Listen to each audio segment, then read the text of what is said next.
ವಿದ್ಯಾರ್ಥಿಗಳೇ, ಇಂದಿನ ತರಗತಿಯಲ್ಲಿ ನಾನು ನಿಮಗೆ ಒಂದು ಚಿಕ್ಕದಾದ ಕಥೆಯನ್ನು ಹೇಳ್ತೇನೆ. ಸೊ ಆ ಕಥೆಯನ್ನ ಕೇಳ್ಬಿಟ್ಟು ನಿಮಗೆ ಏನ್ ತಿಳಿದು ಬಂತು ಅದನ್ನ ಆ ಕಥೆಯಿಂದ ಅಂತ ಹೇಳ್ಬೇಕು, ಆಯ್ತಾ? ಸೊ ಒಂದೂರಲ್ಲಿ ಗಂಡ ಹೆಂಡತಿ ಇದ್ರು. ಅವರಿಗೆ 3 ಜನ ಹೆಣ್ಮಕ್ಳು ಇದ್ರು. ಹಿಂಗೆ ತುಂಬಾ ಬಡತನ ಕುಟುಂಬ, ಜೀವನ ಸಾಗಿಸ್ತಾ ಇದ್ರು. ಪಾಪ ಅವರಿಗೆ ಜಮೀನೇನು ಇರಲಿಲ್ಲ, ಕೂಲಿ ಮಾಡ್ಕೊಂಡು ಜೀವನ ಮಾಡುವಂತ ಒಂದು ಕುಟುಂಬ ಆಗಿತ್ತು. ಹೀಗೆ ಜೀವನ ಮಾಡ್ತಾ ಇರುವಂತಹ ಸಂದರ್ಭದಲ್ಲಿ ಕೆಲವು ದಿನಗಳ ನಂತರ ಏನಾಯ್ತಪ್ಪ ಅಂದ್ರೆ ಗಂಡನಿಗೆ ಆರೋಗ್ಯ ತಪ್ಪು. ಸೊ ಆರೋಗ್ಯ ತಪ್ಪಿದಾಗ ಅವಳು ಹೆಂಡತಿ ಏನ್ ಮಾಡಿದ್ಲು, ಗಂಡನ ಕರ್ಕೊಂಡು ಆಸ್ಪತ್ರೆಗೆ ಹೋದ್ರು. ಆಸ್ಪತ್ರೆಯವರು ಹೇಳಿದ್ರು, ತುಂಬಾ ನಿನ್ ಗಂಡನಿಗೆ ಹುಷಾರಿಲ್ಲ ಕಣಮ್ಮ, ಆಸ್ಪತ್ರೆಗೆ ಕರ್ಕೊಂಡು ಹೋಗ್ಬಿಟ್ಟು ದೊಡ್ಡ ಆಸ್ಪತ್ರೆಗೆ ಕರ್ಕೊಂಡು ಹೋಗ್ಬಿಟ್ಟು ಸರಿಯಾಗಿ ಇವರಿಗೆ ತೋರಿಸ್ಬೇಕು, ಚಿಕಿತ್ಸೆಯನ್ನು ಕೊಡಿಸ್ಬೇಕು ಅಂತ. ಸೊ ಅವಳಿಗೆ ದೊಡ್ಡ ಯೋಚನೆ ಆಯ್ತು, ಏನಪ್ಪ ಬದುಕೋದೇ ಕಷ್ಟ ಇದೆ, ಕೂಲಿ ಮಾಡ್ಕೊಂಡು ಬದುಕ್ತಾ ಇದ್ದೀವಿ, ಇನ್ನು ನಾನು ಗಂಡನ ದೊಡ್ಡ ಆಸ್ಪತ್ರೆಗೆ ಕರ್ಕೊಂಡು ಹೋಗ್ಬಿಟ್ಟು ನಾನು ಹೇಗೆ ಇವ್ರನ್ನ ತೋರಿಸಿ, ಎಷ್ಟು ಹಣ ಖರ್ಚಾಗುತ್ತೆ, ಏನು 3 ಜನ ಹೆಣ್ಮಕ್ಳು ಬೇರೆ, ಜೀವನ ಮಾಡೋದೇ ಕಷ್ಟ ಅಂತೇಳಿ ತುಂಬಾ ಚಿಂತೆ ಆಗ್ಬಿಟ್ಟು. ಸೊ ಅದಕ್ಕೆ ಅವಳು ಏನ್ ಮಾಡಿದಪ್ಪ ಅಂತ ಹೇಳಿದ್ರೆ, ಗಂಡನನ್ನ ಮನೆ ಕರ್ಕೊಂಡು ಹೋಗಿ ಆಸ್ಪತ್ರೆ ತೋರಿಸ್ಕೊಂಡಲ್ಲೇ, ಸಣ್ಣ ಆಸ್ಪತ್ರೆಯಲ್ಲಿ. ಇನ್ನು ನಾನು ದುಡ್ಡು ಗಿಡ್ಡ ಕೂಲಿ ಮಾಡ್ಕೊಂಡು ದುಡ್ಡನ್ನು ಹೊಂದಿಸ್ಕೊಂಡು ಆಮೇಲೆ ನಾನು ಗಂಡನನ್ನು ಏನ್ ಮಾಡೋಣ ದೊಡ್ಡ ಆಸ್ಪತ್ರೆ ಕರ್ಕೊಂಡು ಹೋಗಿ ತೋರ್ಸೋಣ ಕ್ಲೀನಾಗಿ ಅಂತೇಳಿ ಅವಳು ಏನ್ ಮಾಡಿದ್ಲು ಅಂದ್ರೆ ಆ ಗಂಡನ ಮನೆಗೆ ಕರ್ಕೊಂಡ್ ಬಂದ್ಬಿಟ್ಟು ಇಟ್ಕೊಂಡು. ಸೊ ಹಿಂಗೆ ಏನಾಯ್ತಪ್ಪ ಅಂದ್ರೆ ಅವಳಿಗೆ ಪಾಪ ಕೂಲಿ ಮಾಡ್ಲಿಕ್ಕೆ ಹೋದ್ಲು, ಅದ್ರ ಜೀವನಕ್ಕೂ ಸಾಕಾಗ್ತಿರ್ಲಿಲ್ಲ, ಪಾಪ ಊಟಕ್ಕೂ ಕಷ್ಟ ಇತ್ತು. ಹಂಗಾಗಿ ಅವಳು ಏನ್ ಮಾಡಿದ್ಲು ಅಂತ ಹೇಳಿದ್ರೆ ಒಂದೇ ವಾರ 15 ದಿನ ಲೇಟ್ ಮಾಡಿದ್ಲು. ಯಾಕಂದ್ರೆ ದೊಡ್ಡ ಆಸ್ಪತ್ರೆ ಅಂದ್ರೆ ನಿಮ್ಗೆ ಗೊತ್ತಿದ್ರೆ ಜಾಸ್ತಿ ಹಣ ಇರ್ಬೇಕು, ಕೊಡ್ಬೇಕಂತಲ್ವಾ. ಅದಕ್ಕೆ ಅವಳು ಏನ್ ಮಾಡಿದ್ಲು ಅಂದ್ರೆ ಈ ಒಂದು 15 ದಿನ ಮುಂದಕ್ಕೆ ಹಾಕಿದ್ಲು, ನೋಡೋಣ ಕೆಲಸ ಸಿಕ್ತು, ಸ್ವಲ್ಪ ಹಣ ಒಟ್ಟು ಉಳಿಸ್ಕೊಂಡು ಆಮೇಲೆ ಗಂಡನ ಕರ್ಕೊಂಡು ತೋರ್ಸೋಣ. ಸೊ ಅಷ್ಟರೊಳಗೆ ಏನಾಯ್ತಪ್ಪ ಅಂತ ಹೇಳಿದ್ರೆ ಅವ್ನ ಗಂಡನಿಗೆ ತುಂಬಾ ಸೀರಿಯಸ್ ಆಗ್ಬಿಟ್ಟು, ಕಾಯಿಲೆ ಜಾಸ್ತಿ ಆಗ್ಬಿಟ್ಟು. ನಂತರ ಅವಳು ಏನ್ ಮಾಡಿದ್ಲು, ಗಂಡನ ಅದೇ ಮತ್ತೆ ಅಲ್ಲೇ ಊರಲ್ಲಿರುವಂತಹ ಪ್ರಾಥಮಿಕ ಆರೋಗ್ಯ ಕೇಂದ್ರ ಕರ್ಕೊಂಡು ಅವ್ರು ಏನ್ ಮಾಡಿದ್ರು ಅಂತ ಹೇಳಿದ್ರೆ, ನಿನ್ ಮುಂಚೆ ನೀವು ಹೇಳಿರ್ಲಿಲ್ಲಮ್ಮ ಸರಿಯಾಗಿ ದೊಡ್ಡ ಆಸ್ಪತ್ರೆ ಕರ್ಕೊಂಡು ತೋರಿಸು ಅಂತೇಳಿ, ನೀನ್ ಕರ್ಕೊಂಡು ತೋರಿಸಿರಲಿಲ್ಲ, ಈಗ ನೋಡು ನಿನ್ ಗಂಡನಿಗೆ ತುಂಬಾ ಆರೋಗ್ಯ ಹದಗೆಟ್ಟೋಗಿದೆ, ಜಾಸ್ತಿ ಹದಗೆಟ್ಟೋಗಿದೆ, ಇನ್ನು ನಾವೇನು ಮಾಡ್ಲಿಕ್ಕೆ ಬರೋದಿಲ್ಲ ಅಂತೇಳಿ ಹೇಳಿದ್ರು. ಸೊ ಅವಳಿಗೆ ಏನಾಯ್ತಪ್ಪ ಅಂತ ಹೇಳಿದ್ರೆ ತುಂಬಾ ಆಘಾತ ಆಯ್ತು. ನೀನಪ್ಪ ಮಾಡಿದ್ರು ಅಂತ ಹೇಳ್ಬಿಟ್ಟು ಅವಳು ಸಾಲನಾದ್ರೂ ಮಾಡಿ ತನ್ನ ಗಂಡನ ಬದುಕೊಳ್ಳೋಣ ಅಂತ ಪ್ರಯತ್ನ ಪಟ್ಟು ಆ ಗಂಡನನ್ನ ದೊಡ್ಡ ಆಸ್ಪತ್ರೆಗೆ ಕರ್ಕೊಂಡು ಹೋಗುವಂತ ದಾರಿ ಮಾರ್ಗ ಮಧ್ಯದಲ್ಲೇ ಗಂಡ ಮಾಡೋಣ ಬಂದು ಸತ್ತೋದ ಅಲ್ವಾ. ತುಂಬಾ ಕಷ್ಟ ಆಯ್ತು. ನಂತರ ಅವಳು ತಗೊಬಂದೇನು ಸಾಂಪ್ರದಾಯಿಕ ವಿಧಿವಿಧಾನಗಳ ಪ್ರಕಾರವಾಗಿ ಗಂಡನನ್ನು ಏನ್ ಮಾಡಿದ್ರು, ಎಲ್ಲ ಕಾರ್ಯಗಳನ್ನು ಮುಗಿಸಿದ್ರು. ಸೊ ಈಗ ಪಾಪ ಅವಳಿಗೆ ಬಲವಾಗಿ ಗಂಡನೂ ಇಲ್ಲ, ಈ ಕಡೆ ಜಮೀನು ಇಲ್ಲ, 3 ಜನ ಹೆಣ್ಮಕ್ಳು, ಬದುಕೋದು ತುಂಬಾ ಕಷ್ಟ ಆಯ್ತು. ಸೊ ಏನಪ್ಪ ಮಾಡೋದು ಅಂತೇಳಿ ಅವಳು ಚಿಂತನೆ ಮಾಡ್ತಾ ಕೂತಾಗ ಅವಳ ತಲೆಯಲ್ಲಿ ಒಂದು ಯೋಚನೆ ಬಂತು, ಯಾವ್ದಾದ್ರು ನಾನು ವ್ಯಾಪಾರವನ್ನ ಮಾಡಿದ್ರೆ ಚೆನ್ನಾಗಿರುತ್ತಲ್ವಾ, ಹೆಂಗಾದ್ರೂ ಬದುಕ್ಬೋದು. ಸೊ ಅವಳ ಪಕ್ಕದ ಮನೆಯಲ್ಲಿ ಪರಿಚಯ ಇರುವಂತಹ ಗೆಳತಿ ಇದ್ದು, ಅವಳು ಹೇಳಿದ್ದು, ನಾನು ಪ್ರತಿನಿತ್ಯ ಸಂತೆಯಲ್ಲಿ ಹೋಗ್ತೀನಲ್ವಾ, ಅಲ್ಲಿ ಸುಮಾರು ನನ್ನ ಹಾಗೆ ವಸ್ತುಗಳನ್ನು ಮಾರಾಟ ಮಾಡಿ ಬರ್ತಾರೆ, ನಿಮಗೂ ಕೂಡ ನಾನು ವಸ್ತುಗಳನ್ನು ಕೊಡಿಸ್ತೀನಿ, ನನಗೆ ಪರಿಚಯ ಇರೋರ ಹತ್ರ ಅದನ್ನು ತಗೊಂಡು ನೀನು ಮಾರಾಟ ಮಾಡ್ಬೋದು, ವ್ಯಾಪಾರ ಮಾಡಿದ್ರೆ ಹೆಂಗೋ ನೀನು ಜೀವನ ಸಾಗಿಸ್ಬೋದು ಅಂತೇಳಿ ಹೇಳಿದ್ರು. ನಂತರ ಅವಳು ಸೊಪ್ಪನ್ನ ಮಾರಬೇಕು ಅಂತೇಳಿ ಸೊಪ್ಪಿನ ವ್ಯಾಪಾರ ಮಾಡೋಣ ಅಂತ ಡಿಸೈಡ್ ಮಾಡ್ಕೊಂಡು ನಂತರ ಅವಳು ಗೆಳತಿ ಅವಳನ್ನ ಕರ್ಕೊಂಡು ಹೋಗ್ಬಿಟ್ಟು ಅವಳೇ ವಸ್ತುಗಳನ್ನು ಕೊಡ್ತಾ ಇದ್ದಂತಹ ಮಾಲೀಕರ ಹತ್ರ ಏನ್ ಮಾಡಿದ್ರು, ಇವಳಿಗೂ ಕೂಡ ಸೊಪ್ಪುಗಳನ್ನ ಕೊಡಿಸಿದ್ರು. ಸೊ ಈ ರೀತಿ ಅವಳು ಏನ್ ಮಾಡಿದ್ಲಪ್ಪ ಅಂತ ಹೇಳಿದ್ರೆ ಪ್ರತಿನಿತ್ಯ ಸೊಪ್ಪನ್ನು ಕೊಂಡ್ಕೊಳ್ಳೋದು, ಮಾರುಕಟ್ಟೆಯಲ್ಲಿ ಕೂತ್ಕೊಂಡು ಮಾರಾಟವನ್ನ ಮಾಡೋದು, ಅದರಿಂದ ಬಂದ ಹಣದಿಂದ ಜೀವನವನ್ನ ಸಾಗಿಸೋದು. ಈ ರೀತಿ ಪಾಪ ಅವಳು ಏನ್ ಮಾಡಿದ್ಲು, ತನ್ನ ಮುಂದಿನ ಜೀವನವನ್ನು ನಿರ್ವಹಣೆ ಮಾಡ್ಕೊಂಡು ಕಳೀತಾ ಬಂದ್ಲು.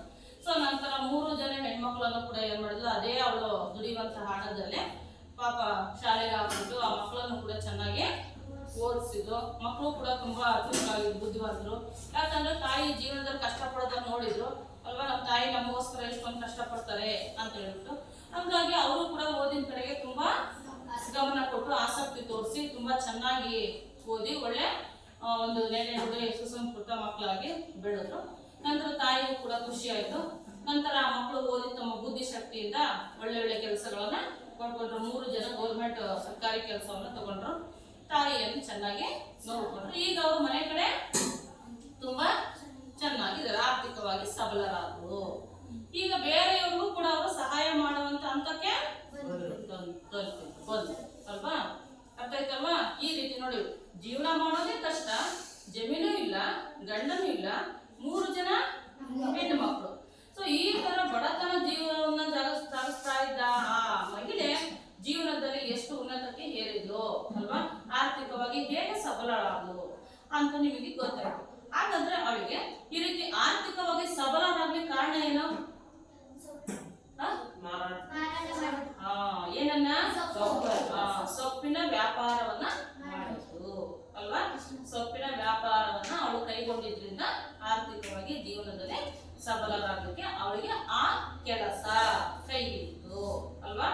ಸೊ ಮಕ್ಕಳ, ಇದರಿಂದ ನಿಮಗೆ ಏನ್ ತಿಳಿದು ಬರುತ್ತೆ ಅಂತ ಹೇಳಿದ್ರೆ, ಮನುಷ್ಯ ಬದುಕಬೇಕಂದ್ರೆ ಯಾವ್ದಾದ್ರು ಕೆಲಸವನ್ನ ಮಾಡಲೇಬೇಕು, ವ್ಯವಹಾರವನ್ನ ಮಾಡಲೇಬೇಕು ಅಂತೇಳಿ ಗೊತ್ತಾಗುತ್ತಲ್ವಾ?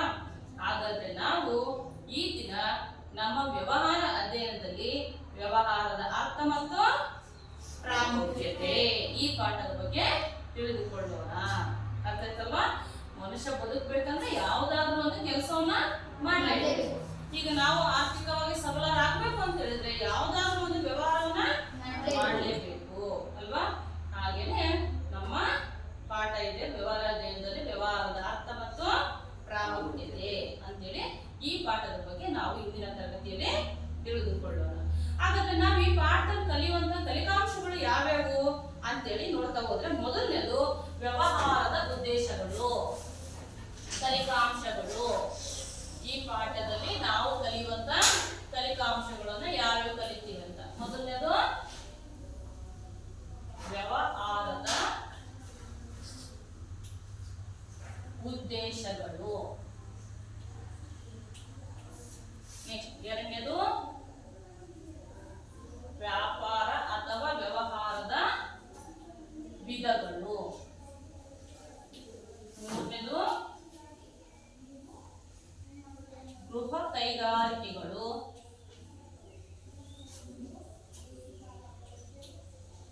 ಮತ್ತು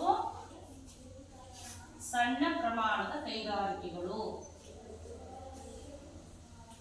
ಸಣ್ಣ ಪ್ರಮಾಣದ ಕೈಗಾರಿಕೆಗಳು ನೋಡಿ, ವ್ಯವಹಾರದ ಅರ್ಥ ಮತ್ತು ಪ್ರಾಮುಖ್ಯತೆ. ಈ ಪಾಠದಲ್ಲಿ ನಾವು ಕಲಿಯುವಂತಹ ಕಲಿಕಾಂಶಗಳು ಯಾವ್ಯಾವಪ್ಪ ಅಂತ ಹೇಳಿದ್ರೆ, ಮೊದಲನೇದು ವ್ಯವಹಾರದ ಉದ್ದೇಶಗಳು, ಯಾಕೆ ನಾವು ವ್ಯವಹಾರವನ್ನ ಮಾಡಬೇಕು ಅನ್ನೋದು. ಆಮೇಲೆ ವ್ಯಾಪಾರ ಅಥವಾ ವ್ಯವಹಾರದ ವಿಧಗಳು. ನೆಕ್ಸ್ಟ್ ಗೃಹ ಕೈಗಾರಿಕೆಗಳು ಮತ್ತು ಸಣ್ಣ ಪ್ರಮಾಣದ ಕೈಗಾರಿಕೆಗಳು. ಆಯ್ತಾ? ಇದರಲ್ಲಿ ನಾವು ಇವಾಗ ಮೊದಲನೇದು ಹೋಗೋಣ. ಮೊದಲನೇದು ಯಾವುದು? ವ್ಯವಹಾರದ ಉದ್ದೇಶಗಳು. ವ್ಯವಹಾರದ ಉದ್ದೇಶಗಳು ಈ ಕಲಿಕಾಂಶಕ್ಕೆ ಹೋಗೋಣ ನಾವು ಅಲ್ವಾ? ನೋಡಿ, ವ್ಯವಹಾರ ಇದು ಕೂಡ ಒಂದು ಆರ್ಥಿಕ ಚಟುವಟಿಕೆ ಅಲ್ವೇನ್ರ? ಯಾಕೆ ಅಂದ್ರೆ ನಾವು ವ್ಯವಹಾರವನ್ನ ಮಾಡೋದ್ರಿಂದ ಏನ್ ಪಡ್ಕೊಳ್ತೀವಿ? ಹಣ, ಆದಾಯ ಅಲ್ವಾ? ಸಂಪತ್ತು, ಲಾಭ. ಯಾವುದೇ ಒಬ್ಬ ವ್ಯಕ್ತಿ ವ್ಯವಹಾರವನ್ನ ಮಾಡ್ತಾನಂದ್ರೆ ಅವನ ಉದ್ದೇಶ ಏನಾಗಿರುತ್ತೆ? ಲಾಭವನ್ನ ಗಳಿಸುವುದು ಅಲ್ವಾ? ಒಬ್ಬ ವ್ಯಾಪಾರಿ ವ್ಯವಹಾರವನ್ನ ಮಾಡ್ತಾನೆ, ವಸ್ತುಗಳನ್ನ ಮಾರುವಂತ ಕೆಲಸವನ್ನ ಮಾಡ್ತಾನಂದ್ರೆ ಅವನ ಉದ್ದೇಶ ಲಾಭ ಗಳಿಸೋದಾಗಿರುತ್ತೆ. ಅವನು ವಸ್ತುಗಳನ್ನ ಮಾರಾಟ ಮಾಡೋದ್ರಿಂದ ಆದಾಯವನ್ನ ಗಳಿಸ್ಕೊಳ್ತಾನೆ. ಹಾಗಾಗಿ ನಾವು ಮಾಡುವಂತಹ ಕೆಲಸಕ್ಕೆ ಪ್ರತಿಫಲವನ್ನ ಪಡೆದ್ರೆ ಅದೇನಾಗಿರುತ್ತೆ? ಆರ್ಥಿಕ ಚಟುವಟಿಕೆ ಎನಿಸಿಕೊಳ್ಳುತ್ತದೆ. ನಾವು ಕೆಲಸ ಮಾಡ್ತೀವಿ, ಆ ಕೆಲಸಕ್ಕೆ ನಾವು ಆದಾಯವನ್ನ ಪಡ್ಕೊಳ್ತೀವಿ, ಹಣ ಇಸ್ಕೊಳ್ತೀವಿ, ಅಥವಾ ಯಾವ್ದಾದ್ರು ವಸ್ತುವನ್ನ ಇಸ್ಕೊಳ್ತೀವಿ ಮಾಡಿದ ಕೆಲಸಕ್ಕಾಗಿ ಅಲ್ವಾ? ಸೊ ಈ ತರದನ್ನ ನಾವು ಆರ್ಥಿಕ ಚಟುವಟಿಕೆ ಎಂದು ಕರೆಯುತ್ತೇವೆ ಅಲ್ವಾ? ಸೊ ಈಗ ವಸ್ತುಗಳನ್ನ ಯಾರು ಉತ್ಪಾದನೆ ಮಾಡ್ತಾರೆ? ಉತ್ಪಾದಕರು. ವಸ್ತುಗಳನ್ನು ಉತ್ಪಾದನೆ ಮಾಡುವವರೇ ಉತ್ಪಾದಕರು. ಹಾಗಾದ್ರೆ ವಸ್ತುಗಳನ್ನು ಉತ್ಪಾದಕರು ಯಾರಿಗಾಗಿ ಉತ್ಪಾದನೆ ಮಾಡ್ತಾರೆ? ಯಾರಿಗೋಸ್ಕರ ಉತ್ಪಾದನೆ ಮಾಡ್ತಾರೆ? ಗ್ರಾಹಕರಿಗಾಗಿ ಅಲ್ವಾ? ಗ್ರಾಹಕರಿಗಾಗಿ ವಸ್ತುಗಳನ್ನು ಉತ್ಪಾದನೆ ಮಾಡ್ತಾರೆ. ನೋಡಿ, ಉತ್ಪಾದಕರು ವಸ್ತುಗಳನ್ನು ಉತ್ಪಾದನೆ ಮಾಡ್ತಾರೆ, ವ್ಯಾಪಾರಿಗಳು ವಸ್ತುಗಳನ್ನ ಮಾರಾಟ ಮಾಡ್ತಾರೆ, ಗ್ರಾಹಕರು ವಸ್ತುಗಳನ್ನ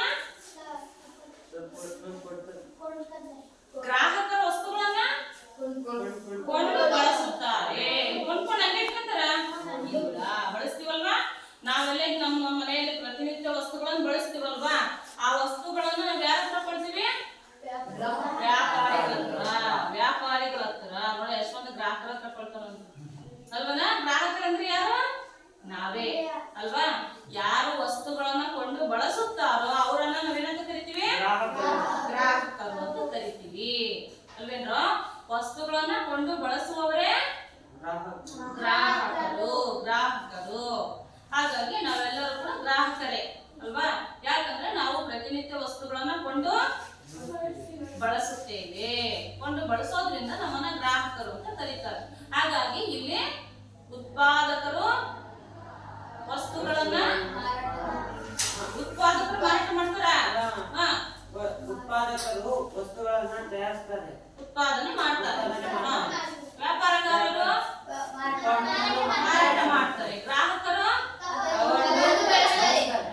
ವಸ್ತುಗಳನ್ನ ಕೊಂಡು ಬಳಸುತ್ತಾರೆ ಅಲ್ವಾ. ಹಾಗಾಗಿ ಉತ್ಪಾದಕರು ಸರಕುಗಳನ್ನ ಅಥವಾ ವಸ್ತುಗಳನ್ನ ಯಾರಿಗೋಸ್ಕರ ಉತ್ಪಾದನೆ ಮಾಡ್ತಾರಪ್ಪ ಅಂದ್ರೆ ಗ್ರಾಹಕರಿಗೋಸ್ಕರ ಮಾಡ್ತಾರೆ ಅಲ್ವಾ. ಗ್ರಾಹಕರಿಗೆ ಸರಕುಗಳನ್ನ ಸೇವೆಗಳನ್ನ ಪೂರೈಸುವುದೇ ಉತ್ಪಾದಕರ ಉದ್ದೇಶ, ಹೌದಲ್ಲ.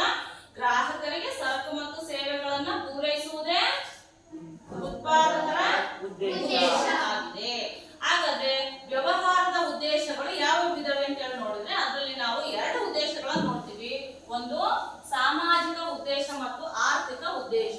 ವ್ಯವಹಾರದ ಉದ್ದೇಶಗಳಲ್ಲಿ ಎಷ್ಟು ವಿಧವಿದ್ದಾವೆ? ಎರಡು ವಿಧಗಳು.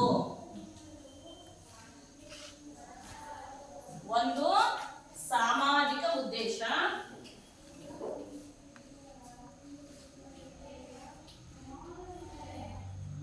ಸಾಮಾಜಿಕ ಉದ್ದೇಶಗಳು. ಎರಡು ಆರ್ಥಿಕ ಉದ್ದೇಶಗಳು.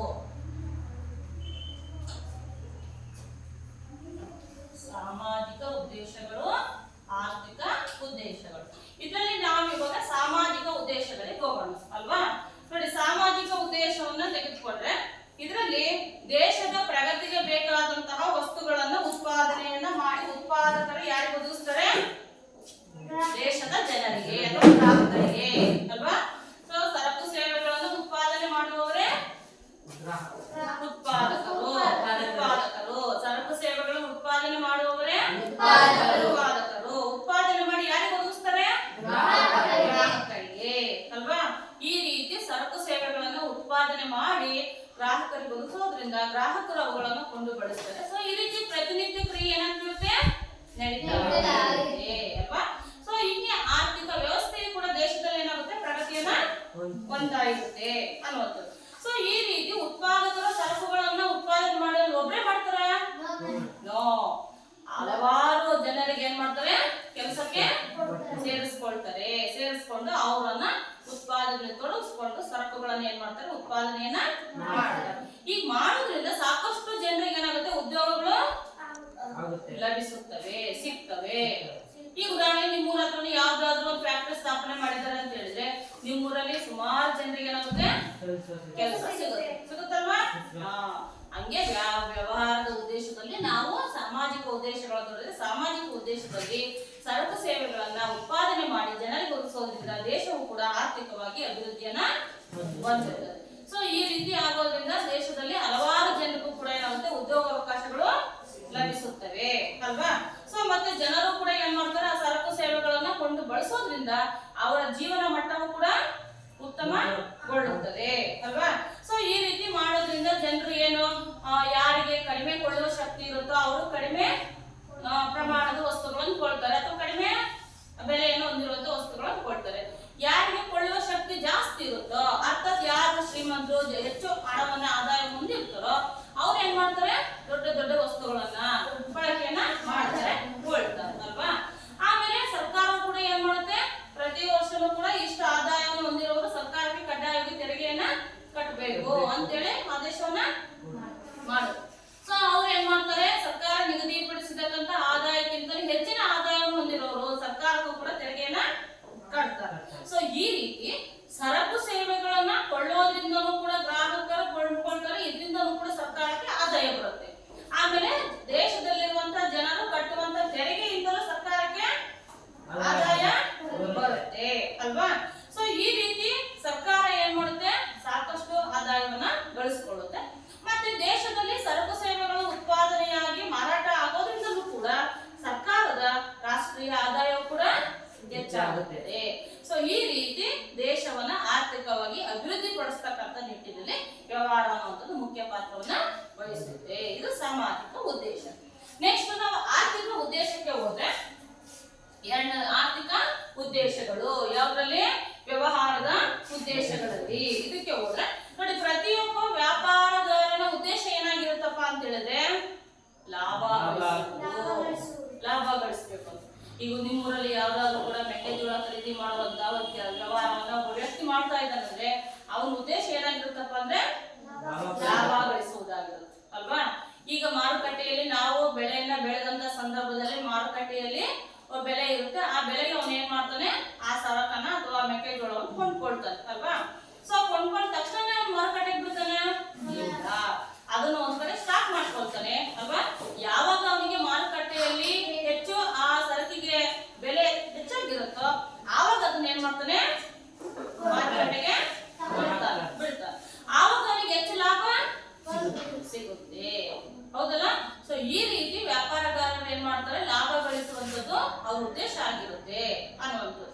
ಅಥವಾ ಯಾರಿಗಾದ್ರೂ ಕೂಡ ಸಾಲ ಕೊಟ್ಟಿದ್ದಾರೆ ಮುಂಗಡವಾಗಿ ಅಂದ್ರೆ ಅವ್ರಿಗೆ ಏನ್ ಮಾಡ್ತಾರೆ, ಕಡಿಮೆ ಬೆಲೆಯನ್ನು ವಿಧಿಸಿ ಅವರ ಸರಕನ್ನ ಕೊಂಡ್ಕೊಳ್ತಾರೆ. ಹೀಗೂ ಮಾಡ್ತಾರೆ ಅಲ್ವಾ, ಹೀಗೂ ಕೂಡ ಇದೆ.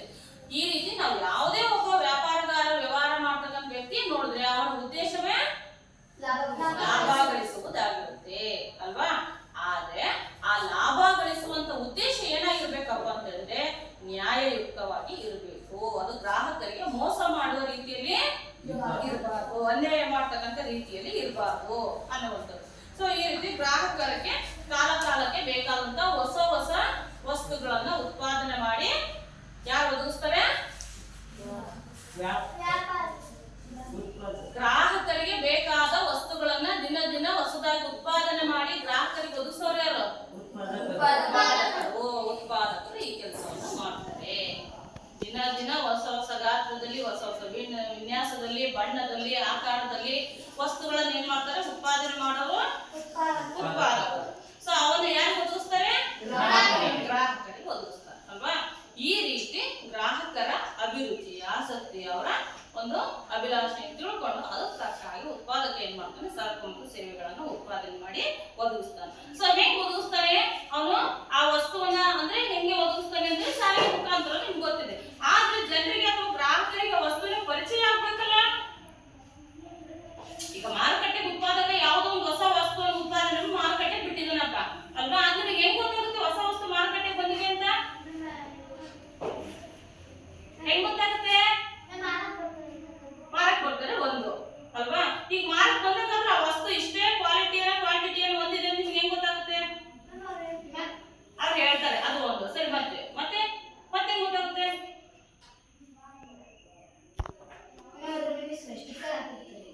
ಹಂಗಲ್ಲ. ಈಗ ಉತ್ಪಾದಕ ಹೊಸ ವಸ್ತುವನ್ನು ಉತ್ಪಾದನೆ ಮಾಡಿದಾನಪ್ಪ ಅಲ್ವಾ, ಆ ವಸ್ತುವನ್ನ ನೀವು ಬಳಸ್ತೀರಿ ಅಂತ ಹೇಳಿದ್ರೆ ನಿಮಗೆ ಅದ್ರ ಪರಿಚಯ ಆಗ್ಬೇಕು, ಪರಿಚಯ ಆಗ್ಬೇಕು. ಸೊ ಆದಾಗ ಏನ್ ಮಾಡ್ತೀರಿ, ಆ ವಸ್ತುವನ್ನ ಕೊಂಡು ಬಳಸ್ತೀರಲ್ವಾ. ಹಾಗಾದ್ರೆ ಹೆಂಗ್ ಪರಿಚಯ ಆಗುತ್ತೆ ನಿಮಗೆ ಆ ವಸ್ತು ಇಂದ ಉತ್ಪಾದನೆ ಮಾರುಕಟ್ಟೆಗೆ ಬಂದಿದೆ ಅಂತ? ನಮ್ಮ ಪಕ್ಕದಲ್ಲಿ ಯಾರಾದ್ರೂ ತಂದಿರ್ತಾರೋ ಅದನ್ನ ನೋಡಿ ಇನ್ನೂ ಬಳಕೆ ಮಾಡ್ತಾರೆ, ನಮಗೆ ಹೇಳ್ತಾರೆ ಹೊಸ ವಸ್ತು ಇದೆ ತಂದು ಬಳಸಿದ್ವಿ. ಎಕ್ಸಾಂಪಲ್ ಸೋಪ್ ಅಂತ ಇಟ್ಕೊಳ್ಳೋಣ ಅಲ್ವಾ. ಯಾವ್ದೊಂದು ಹೊಸದಾಗಿರ್ತಕ್ಕಂಥ ನಂಬರ್ 1 ಸೋಪ್ ಅಂತ ಇಟ್ಕೊಳ್ಳೋಣ. ಆ ನಂಬರ್ 1 ಸೋಪ್ ಆಲ್ರೆಡಿ ಬಂದದ, ಹಳೇದಾಗ ಹೋಗೈತೆ, ನಾನ್ ಸುಮ್ಮನೆ ಎಕ್ಸಾಂಪಲ್ ಕೊಡ್ತಿರೋದು ಅಲ್ವಾ. ಆ ಸೋಪ್ ಇನ್ನು ಹೊಸದಾಗಿ ಬಂದೈತೆ ಅಂತ ಇಟ್ಕೊಳ್ಳೋಣ. ಸೊ ಆ ಹೊಸ ಸೋಪನ್ನ ಉತ್ಪಾದನೆ ಮಾಡಿ ಮಾರುಕಟ್ಟೆಗೆ ಬಿಟ್ಟಿದ್ದಾನೆ ಅಲ್ವಾ. ಆ ಸೋಪನ್ನ ನೀವು ಕೊಂಡು ಬಳಸ್ಬೇಕಪ್ಪ ಅಲ್ವಾ. ಈಗ ಅದ್ರ ಪರಿಚಯ ನಿಮ್ಗೆ ಹೆಂಗಾಗುತ್ತೆ, ಇಂಥ ಸೋಪ್ ಬಂದಿದೆ ಮಾರುಕಟ್ಟೆಗೆ ಅಂತ? ಜಾಹೀರಾತುಗಳ ಮುಖಾಂತರ ಟಿವಿಯಲ್ಲಿ ಅದನ್ನ ಹೇಳ್ತೀನಿ, ಪ್ರತಿದಿನ ನೋಡ್ತಿರ್ತೀರಲ್ವಾ, ಅದ್ ಹೇಳ್ತಿರೋದು ನಾನು ಕೇಳಿಸೋದಂತ ಅದಕ್ಕೆ ವೇಟ್ ಮಾಡಿ. ಟಿವಿ ಕೂಡ ಬರ್ತಿಲ್ಲ, ನಂಬರ್ 1 ಸೋಪ್ ತೋರಿಸ್ತಾರೆ, ಮತ್ತೆ ಡೆಟಾಲ್ ತೋರಿಸ್ತಾರೆ, ಸಂತೂರ್ ತೋರಿಸ್ತಾರೆ, ಜಾಸ್ತಿ ಬರೋದೇ ಸಂತೂರು ಅಲ್ವಾ. ಸತಿಯ ರಹಸ್ಯ ಅಂತ ಹೇಳಿ ಬರಲಿಲ್ಲ. ಸಂತೂರ್ ಸೋಪ್ ಬರುತ್ತೆ, ಮೆಡಿಮಿಕ್ಸ್ ಬರುತ್ತೆ ಅಲ್ವಾ, ಆಮೇಲೆ PS ಸೋಪ್ ಬರುತ್ತೆ. ನೋಡಿ ಅವ್ರಲ್ಲಿ ಎಷ್ಟು ಚೆನ್ನಾಗಿ ತೋರಿಸ್ತಾರೆ ಅಂದ್ರೆ ಜಾಹೀರಾತುಗಳಲ್ಲಿ. ನಿಜವಲ್ಲೂ ಹಂಗೆ ಹೋಗ್ಬಿಟ್ಟು ಆ ಸೋಪ್ ತಂದು ಬಳಕೆ ಮಾಡ್ಬಿಡ್ಬೇಕು ಅಲ್ವಾ. ಅಷ್ಟು ಚೆನ್ನಾಗಿ ಆ ಸೋಪಿನ ವಿವರಣೆ ಅದೇಗಿದೆ, ಎಷ್ಟು ಸೌಂದರ್ಯವನ್ನು ಉಂಟು ಮಾಡುತ್ತೆ ಅಂತ ಹೇಳೆಲ್ಲ ಕೂಡ ಅದನ್ನ ತೋರಿಸ್ತಿರ್ತಾರೆ, ಹೌದಲ್ಲ. ಸೊ ನಾವು ನೋಡಿದಾಗ ಸೊ ನಾವು ಅದು ಜಾಹೀರಾತುಗಳನ್ನ ನೋಡಿದ್ರೆ ನಮ್ಗೆ ಪರಿಚಯ ಆಗತ್ತೆ, ಅದ್ರ ಬಗ್ಗೆ ಮಾಹಿತಿ ತಿಳಿಸಿ ಅಲ್ವಾ. ಆವಾಗ ನಾವ್ ಏನ್ ಮಾಡ್ತೀವಿ, ಅದನ್ನ ಬಳಕೆ ಮಾಡ್ತೀವಿ. ಈಗ ಪಕ್ಕದ ಮನೆಯವರು ತಂದಿಲ್ಲ, ಬಳಕೆ ಮಾಡಿಲ್ಲ, ನಮ್ಗೆ ಏನ್ ಹೇಳಲ್ಲ.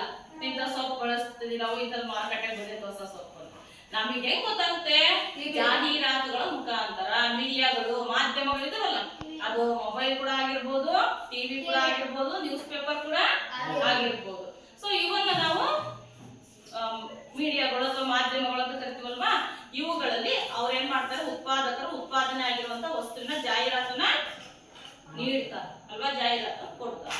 ಆ ಜಾಹೀರಾತನ್ನ ನೋಡ್ಬಿಟ್ಟು ನಾವ್ ಏನ್ ಮಾಡ್ತೀವಿ, ಆ ಸೋಪನ್ನ ತಂದು ಬಳಕೆಯನ್ನ ಮಾಡ್ತೀವಿ. ಹಂಗೆ ಮಾರುಕಟ್ಟೆಗೆ ಹೊಸದಾಗಿ ಬಂದಿರುವಂತ ವಸ್ತುಗಳು ಗ್ರಾಹಕರಿಗೆ ಹೆಂಗ್ ಪರಿಚಯ ಆಗ್ತವೆ ಅಂದ್ರೆ ಜಾಹೀರಾತುಗಳ ಮುಖಾಂತರ ಅಲ್ವಾ. ಆಮೇಲೆ ನಾವು ಪ್ರತಿನಿತ್ಯ ವ್ಯಾಪಾರಕ್ಕೆ ಹೋಗ್ತಿದೀವಿ ಅಂತ ಹೇಳಿ ವ್ಯವಹಾರ ಮಾಡ್ತೀವಿ ಅಂದ್ರೆ ನಮಗೆ ಪರಿಚಯ ಆಗುತ್ತೆ ಮಾರುಕಟ್ಟೆಯಲ್ಲಿ. ಅಥವಾ ಮನೆ ಬಾಗಿಲಿಗೆ ವಸ್ತುಗಳನ್ನು ತಂದು ಮಾರಾಟ ಮಾಡ್ತಾರಲ್ವಾ, ಅವರು ಕೂಡ ಮಾರುಕಟ್ಟೆಗೆ ಹೊಸದಾಗಿ ಬಂದಿರುವಂತ ವಸ್ತುಗಳ ಬಗ್ಗೆ ನಮಗೆ ಪರಿಚಯವನ್ನ ಮಾಡಿಸ್ತಾರೆ ಅಲ್ವಾ. ಈ ರೀತಿ ಆಗುತ್ತೆ. ಹಾಗಾಗಿ ಈ ವ್ಯಾಪಾರಗಾರರು ಏನ್ ಮಾಡ್ತಾರೆ, ವಸ್ತುಗಳನ್ನ ಗ್ರಾಹಕರಿಗೆ ಪರಿಚಯಿಸ್ತಾರೆ. ಉತ್ಪಾದಕರು ಕೂಡ ಏನ್ ಮಾಡ್ತಾರೆ, ಹೊಸದಾಗಿ ಬಂದಿರುವಂತ ವಸ್ತುಗಳ ಬಗ್ಗೆ ಗ್ರಾಹಕರಿಗೆ ಪರಿಚಯವನ್ನ ಮಾಡಿಸ್ತಾರೆ ಜಾಹೀರಾತುಗಳ ಮುಖಾಂತರ ಅಲ್ವಾ. ಒಟ್ಟಾರೆಯಾಗಿ ಹೇಳ್ಬೇಕಂತ ಹೇಳಿದ್ರೆ ಆರ್ಥಿಕ ಉದ್ದೇಶಗಳು ಕೂಡ ಗ್ರಾಹಕರ ಜೀವನ ಮಟ್ಟವನ್ನು ಹೆಚ್ಚಿಸೋದು, ಅವನಿಗೆ ಉದ್ಯೋಗಾವಕಾಶಗಳನ್ನ ಲಭಿಸೋದು, ಅದು ಒದಗಿಸಿಕೊಡುವಂಥದ್ದು, ಮತ್ತೆ ಅವನ ಎಲ್ಲಾ ರೀತಿಯ ದೇಶವು ಕೂಡ ಆರ್ಥಿಕವಾಗಿ ಅಭಿವೃದ್ಧಿಯನ್ನು ಹೊಂದುವಂತೆ ಮಾಡೋದು. ಸೊ ಹಿಂಗೆ ವ್ಯವಹಾರ ಅನ್ನುವಂಥದ್ದು ಆರ್ಥಿಕ ಉದ್ದೇಶಗಳು ಮತ್ತೆ ಸಾಮಾಜಿಕ ಉದ್ದೇಶಗಳನ್ನ ಇಟ್ಕೊಂಡು ಇದು ತನ್ನ ಗ್ರಾಹಕರ ಒಂದು ದೇಶದ ಪ್ರಗತಿಗಾಗಿ ಅಭಿವೃದ್ಧಿಗಾಗಿ ಕಾರ್ಯವನ್ನ ನಿರ್ವಹಿಸುತ್ತೆ ಅನ್ನೋದು. ಓಕೆನಾ. ನೆಕ್ಸ್ಟ್ ನಾವು ಹೋಗ್ತೀವಿ ಇವಾಗ ವ್ಯಾಪಾರದ ವಿಧಗಳು ಅಲ್ವಾ. ವ್ಯಾಪಾರದಲ್ಲಿ ಎಷ್ಟು ವಿಧಗಳಿದ್ದಾವೆ ಅಂತ. ವ್ಯಾಪಾರ ಅಂದ್ರೆ ಏನಾಗುತ್ತೆ, ಮಾರುವುದು, ವಸ್ತುಗಳನ್ನು ಮಾರುವುದು ಅಲ್ವೇನ್ರ, ವಸ್ತುಗಳನ್ನ ಮಾರುವುದು, ಇದನ್ನೇ ನಾವು ವ್ಯಾಪಾರ ಎಂದು ಕರೆಯುತ್ತೇವೆ. ಸರಕುಗಳನ್ನ ಕೊಳ್ಳುವುದು ಮತ್ತು ಮಾರುವುದು, ಸರಕುಗಳನ್ನ ಕೊಳ್ಳುವುದು ಮತ್ತು ಮಾರುವುದು. ನೋಡಿ, ವ್ಯಾಪಾರ ಎಂದರೆ ಸರಕುಗಳು ಮತ್ತು ಸೇವೆಗಳನ್ನು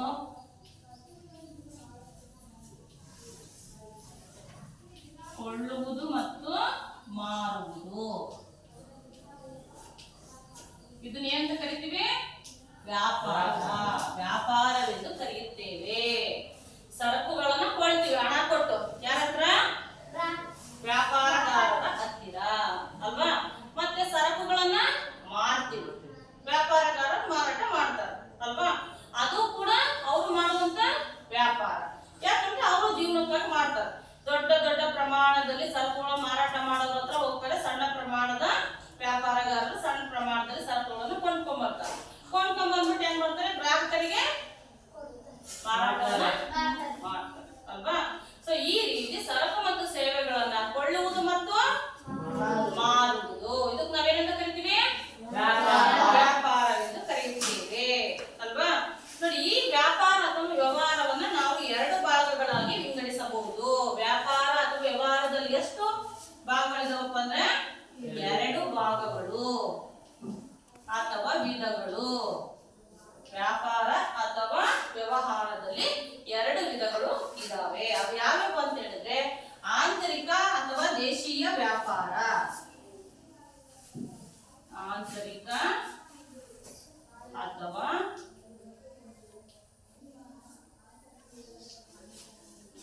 ದೇಶೀಯ ವ್ಯಾಪಾರ.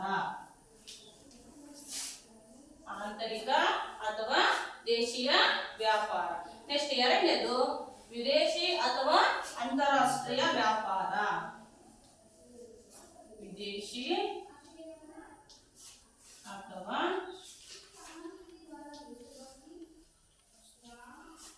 ಅಂತಾರಾಷ್ಟ್ರೀಯ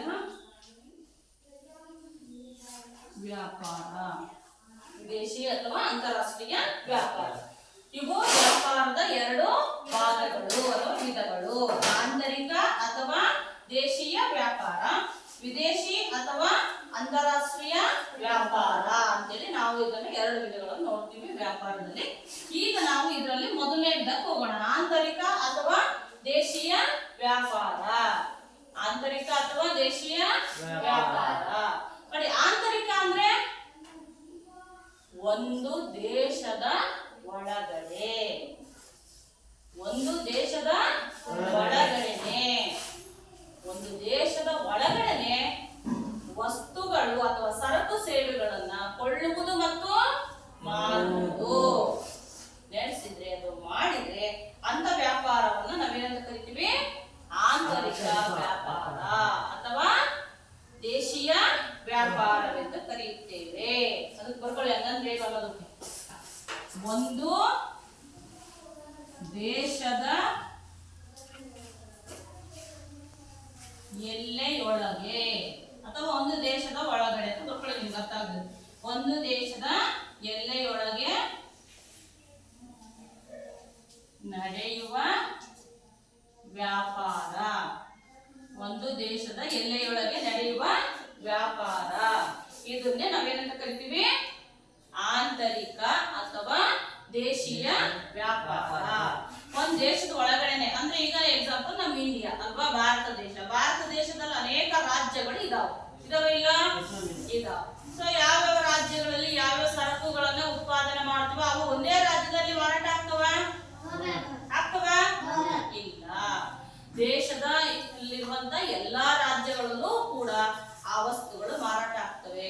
ಎಲ್ಲಾ ಜನರಿಗೂ ಕೂಡ ಆ ವಸ್ತುಗಳು ಸಿಗುತ್ತವೆ. ಬಳಸ್ತಾರ ಇಲ್ಲ ಎಲ್ಲಾ ರಾಜ್ಯಗಳಲ್ಲಿರುವಂತ ಜನರು? ಬಳಸ್ತಾರೆ ಅಲ್ವಾ. ಈಗ ಕರ್ನಾಟಕದಲ್ಲಿ ನಾವು ಯಾವ್ಯಾವ ವಸ್ತುಗಳನ್ನ ಉತ್ಪಾದನೆ ಮಾಡ್ತೀವೋ ಅವನ್ನ ಬೇರೆ ರಾಜ್ಯಗಳಿಗೆ ಏನ್ ಮಾಡ್ತೀವಿ? ರಫ್ತನ್ನ ಮಾಡ್ತೀವಿ. ಸೊ ನಮ್ಮ ರಾಜ್ಯದಲ್ಲಿ ನಾವು ಯಾವ್ಯಾವ ವಸ್ತುಗಳನ್ನ ಉತ್ಪಾದನೆ ಜಾಸ್ತಿ ಮಾಡೋದಿಲ್ವೋ ಅವನ್ನ ಏನ್ ಮಾಡ್ತೀವಿ? ಯಾವ ರಾಜ್ಯದಲ್ಲಿ ಉತ್ಪಾದನೆ ಹೆಚ್ಚಾಗಿ ಆಗ್ತದೋ ಆ ರಾಜ್ಯಗಳಿಂದ ಆಮದನ್ನ ಮಾಡ್ಕೊಳ್ತೀವಿ. ಸೊ ಈ ರೀತಿ ಏನಾಗುತ್ತಪ್ಪ ಅಂತ ಹೇಳಿದ್ರೆ ಒಂದು ದೇಶದ ಒಳಗಡೆನೆ ಕೊಳ್ಳುವಿಕೆ ಮತ್ತು ಮಾರುವಿಕೆ ಪ್ರಕ್ರಿಯೆ ನಡೆಯುತ್ತೆ ಅಲ್ವಾ. ಸೊ ಈ ರೀತಿ ಒಂದು ದೇಶದ ಎಲ್ಲೆಯೊಳಗನೆ ಅಥವಾ ಒಂದು ದೇಶದ ಒಳಗಡೆ ನಡೆಯುವಂತಹ ವ್ಯಾಪಾರವನ್ನ ನಾವೇನಂತ ಕರಿತೀವಿ? ಆಂತರಿಕ ಅಥವಾ ದೇಶೀಯ ವ್ಯಾಪಾರ. ಆಂತರಿಕ ಅಥವಾ ದೇಶೀಯ ವ್ಯಾಪಾರ. ನೋಡಿ, ದೇಶೀಯ ಅಂತಂದ್ರೆ ದೇಶದ ಒಳಗಡೆ ಅಂತ. ದೇಶೀಯ ಅಲ್ವಾ, ಅರ್ಥ ಆಗುತ್ತಲ್ವಾ? ದೇಶೀಯ ಅಂದ್ರೆ ದೇಶದ ಒಳಗಡೆ ನಡೆಯುವಂತ ವ್ಯಾಪಾರವನ್ನ ಆಂತರಿಕ ವ್ಯಾಪಾರ ಅಥವಾ ದೇಶೀಯ ವ್ಯಾಪಾರವೆಂದು ಕರೆಯುತ್ತೇವೆ. ಆಯ್ತಾ? ಹಾಗಾದ್ರೆ ಇಲ್ಲಿ ಯಾರ್ಯಾರು ಬರ್ತಾರೆ ದೇಶೀಯ ವ್ಯಾಪಾರದಲ್ಲಿ? ಈಗ ನಿಮ್ಗೆ ದೇಶೀಯ ವ್ಯಾಪಾರ ಅಂದ್ರೆ ಗೊತ್ತಲ್ವಾ? ಆಂತರಿಕ ವ್ಯಾಪಾರ ಅಥವಾ ದೇಶೀಯ ವ್ಯಾಪಾರ ಅಂತ ಹೇಳಿದ್ರೆ ಏನೇನು ಏನು ದೇಶೀಯ ವ್ಯಾಪಾರ ಅಂದ್ರೆ? ನಮ್ಮ ದೇಶದಲ್ಲೇ ಮಾರಾಟ ಮಾಡೋದು, ನಮ್ಮ ದೇಶದಲ್ಲೇ ಖರೀದಿ ಮಾಡೋದು, ಮಾರಾಟ ಮತ್ತು ಕೊಳ್ಳುವಿಕೆ, ಮಾರುವುದು ಮತ್ತು ಕೊಳ್ಳುವಿಕೆ ಒಂದು ದೇಶದ ಒಳಗಡೆ ನಡೆಯುವಂತ ವ್ಯಾಪಾರ. ಇದು ಎಂತ ಕರಿತೀಯ? ಆಂತರಿಕ ಮತ್ತು ದೇಶೀಯ ವ್ಯಾಪಾರ. ಆಂತರಿಕ ಮತ್ತು ದೇಶೀಯ ವ್ಯಾಪಾರ ಎಂದು ಕರೆಯುತ್ತೇವೆ. ಒಂದು ದೇಶದ ಒಳಗಡೆ ಕೊಳ್ಳುವುದು ಮತ್ತು ಮಾರುವುದು, ಕೊಳ್ಳುವುದು ಮತ್ತು ಮಾರುವುದು ಪ್ರಕ್ರಿಯೆ ನಡೆದ್ರೆ ಆ ವ್ಯಾಪಾರವನ್ನ ನಾವೇನಂತ ಕರಿತೀವಿ? ಆಂತರಿಕ ಅಥವಾ ದೇಶೀಯ ವ್ಯಾಪಾರ ಎಂದು ಕರೆಯುತ್ತೇವೆ ಅಲ್ವಾ. ಹೀಗೆ ಒಂದು ದೇಶದೊಳಗಡೆ ನಮ್ಗೆ ವ್ಯಾಪಾರ ನಡೆಯುತ್ತೆ, ಕೊಡು ಮತ್ತು ಕೊಳ್ಳುವಿಕೆ. ಇದರಲ್ಲಿ ಪ್ರಮುಖವಾಗಿ ಯಾರು ಭಾಗವಹಿಸ್ತಾರೆ, ಯಾರು ಮಾಡ್ತಾರೆ ಈ ಪ್ರಕ್ರಿಯೆಯನ್ನ ಅಂತ ಹೇಳಿದ್ರೆ ಚಿಲ್ಲರೆ ವ್ಯಾಪಾರಿಗಳು ಮತ್ತು ಸಗಟು ವ್ಯಾಪಾರಿಗಳು. ಇಲ್ಲಿ ಇದಕ್ಕೆ ಬರ್ಕೊಳ್ಳಿ ಕೆಳಗಡೆ. ಚಿಲ್ಲರೆ ವ್ಯಾಪಾರಿಗಳು ಮತ್ತು ಸಗಟು ವ್ಯಾಪಾರಿಗಳು. ಚಿಲ್ಲರೆ ವ್ಯಾಪಾರಿಗಳು ಮತ್ತು ಸಗಟು ವ್ಯಾಪಾರಿಗಳು ಇವರು ದೇಶದ ಒಳಗಡೆ ನಡೆಯುವಂತಹ ವ್ಯಾಪಾರದಲ್ಲಿ ಪ್ರಮುಖ ಪಾತ್ರವನ್ನ ವಹಿಸುತ್ತಾರೆ. ಚಿಲ್ಲರೆ ವ್ಯಾಪಾರಿಗಳು ಮತ್ತು ಸಗಟು ವ್ಯಾಪಾರಿಗಳು. ನಾವು ಇದರಲ್ಲಿ ಇವಾಗ ಚಿಲ್ಲರೆ ವ್ಯಾಪಾರಿಗಳ ಬಗ್ಗೆ ನೋಡೋಣ. ಇವ್ರು ಏನೇನು ಕೆಲಸ ಮಾಡ್ತಾರೆ, ಅದರಲ್ಲಿ ಹೆಂಗೆ ಪ್ರಮುಖ ಪಾತ್ರವನ್ನು ವಹಿಸ್ತಾರೆ ವ್ಯಾಪಾರದಲ್ಲಿ, ಆಂತರಿಕ ವ್ಯಾಪಾರದಲ್ಲಿ.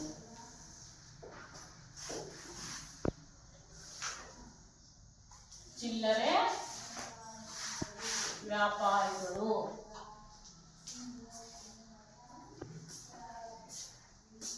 ಚಿಲ್ಲರೆ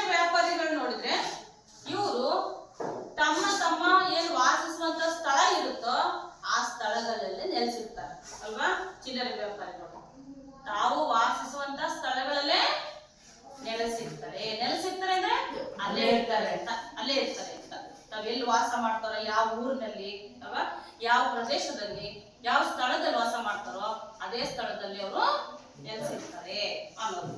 ಆಮೇಲೆ ಇವರು ಹೆಂಗೆ ಸರಕುಗಳನ್ನು ತರ್ತಾರೆ ಅಂತ ಹೇಳಿದ್ರೆ, ಇಲ್ಲಿ ಸಗಟು ವ್ಯಾಪಾರಿಗಳು ಇದಾರಲ್ಲ, ಇವ್ರ ಹತ್ರ ಹೋಗ್ಬಿಟ್ಟು ತಗೊಂಡ್ಬರ್ತಾರೆ.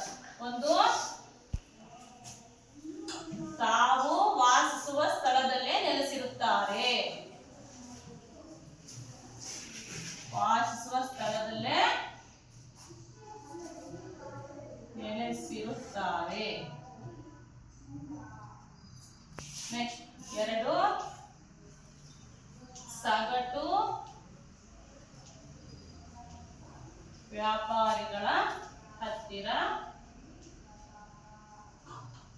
ಸಣ್ಣ ಪ್ರಮಾಣದಲ್ಲಿ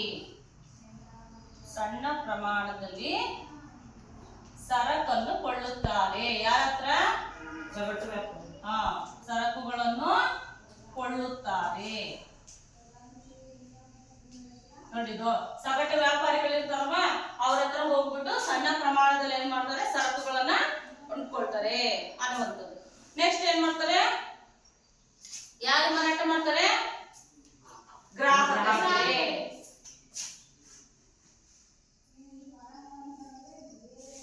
ಗ್ರಾಹಕರಿಗೆ ಸರಕುಗಳನ್ನು ಮಾರುತ್ತಾರೆ. ನೆಕ್ಸ್ಟ್, ಮಾರುಕಟ್ಟೆಗೆ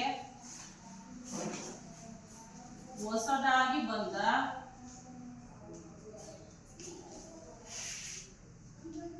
ವಸ್ತುವಿನ ಬಗ್ಗೆ ಗ್ರಾಹಕರಿಗೆ ಮಾಹಿತಿ ನೀಡುತ್ತಾರೆ.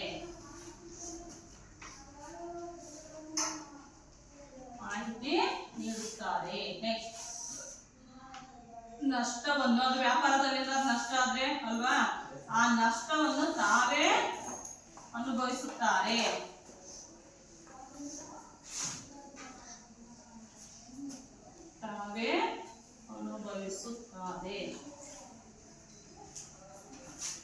ನೆಕ್ಸ್ಟ್, ಗ್ರಾಹಕರಿಗೆ